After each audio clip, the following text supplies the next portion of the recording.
یک طرفہ بات سن کر کوئی رائے قائم نہ کی جائے۔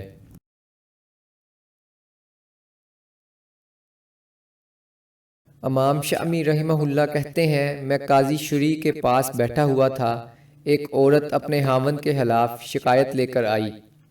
جب عدالت میں حاضر ہوئی، اپنا بیان دیتے وقت زار و قطار رونا شروع کر دیا۔